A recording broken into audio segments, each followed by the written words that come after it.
নমস্কাৰ কি খবৰ আপোনালোকৰ প্ৰথমতে ৰঙালী বিহুৰ বহুত শুভেচ্ছা জনাইছো বিহু বুলি আজি আমাৰ গাঁৱলৈ যোৱা কথা আছিল কিন্তু কিবা এটা কাৰণত যোৱা নহল সেইকাৰণে বাইদেউ আৰু মই ভাবিছো যে ওচৰতে মুকলি বিহু হৈ আছে ফিল্ডত টংলা ফিল্ডত তো তাতে যাও বিহু চাই আহো চাওকচোন গাইস বাথৰুমত আহি শ্বুট কৰিবলগীয়া হৈছে এনেকুৱা বেয়া অৱস্থা মানে আইপিএল চলি আছে ভাইটি আৰু দেউতা আইপিএল চাই আছে মই হতক কাৰণ তাতে শ্বুট কৰিলে ভয়েসটো আহি থাকিব ন সেইকাৰণে মানে ইয়ালৈকে আহিবলগীয়া আছে ইমান বেয়া অৱস্থা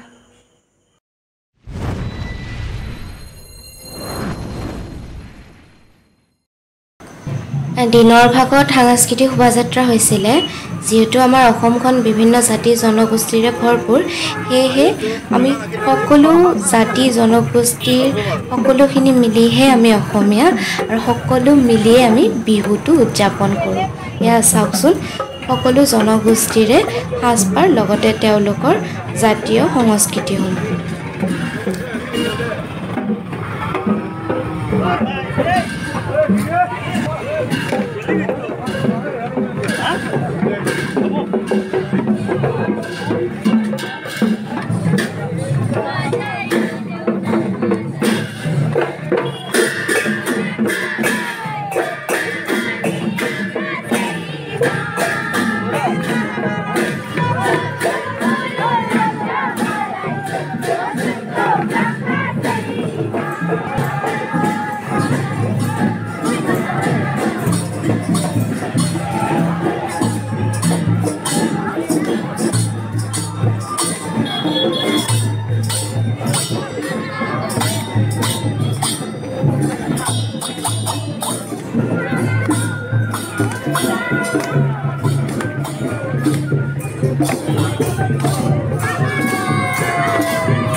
সহকাৰী সম্পাদিকা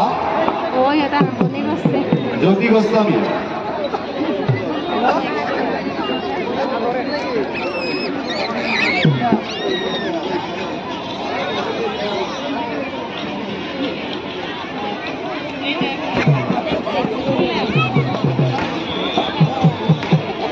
মাননীয়া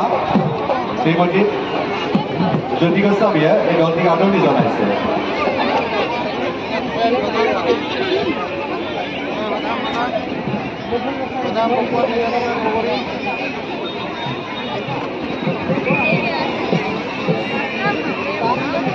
ইয়াৰ লগে লগে আমি দলটিক মুকলি বিহু খেলপথাৰলৈ আদৰণি জনাইছো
ঘৰলৈ যাই আছো আমি লাষ্ট এটা চাম ন আৰু এটা চাম আৰু এটা চাম আমি 3টা পাৰ্টি চালোঁ এই বছৰৰ নামত হ'ল আৰু মুকলি বিহু চোৱা এই বছৰ আমাৰ মুকলি বিহু চোৱা হৈ গ'ল আৰু আকৌ নেক্সট বছৰ চাম আকৌ নেক্সট বছৰ চাম আৰু এটাই অনুৰোধ বিহু চাব আহিছে ভালদৰে চাওক চাওকচোন এই অৱস্থাটো কি কৰিছে চাওক কালি এইখন ষ্টেজতে এইখিনি জেগাতে কালি 1000টা মানুহ থাকিব কিন্তু এইখন অৱস্থা চাওকচোন আমি মানুহবোৰ কিমান নিৰ্লজ্জ চাওকচোন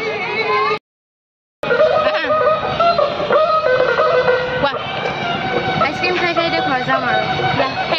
আমাৰ বিহু শেষ ব'লা